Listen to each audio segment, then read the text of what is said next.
56,000 বর্গ মাইল, যিনি প্রত্যেকটা গ্রামগঞ্জে তিনি এই কৃষকের সুদক্ষ ভালোবাসা, তাদের ন্যায্য মূল্য, ন্যায্য পাওনা আদায় করার লক্ষ্যে তিনি হাঁটি হাঁটি পাপা করে টেকনাফ থেকে তেতুলিয়া, রূপসা থেকে পাথুরিয়া, ইনি কিন্তু আমাদের জনগণের জন্য সারা বাংলাদেশে ঘুরতেছে। ভাইরা আমার, আজকে সেই নেতা কিন্তু নগর কান্দাবাড়ি, তার শহীদুল ইসলাম বাবুল।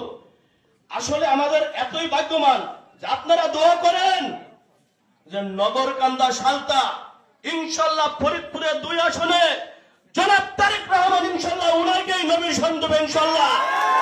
আবারও আমরা এই পুরাপাড়া মাঠে আবার আসবো ভোট দেওয়ার জন্য, ধানের শীষে শহীদুল ইসলাম বাবুলের জন্য।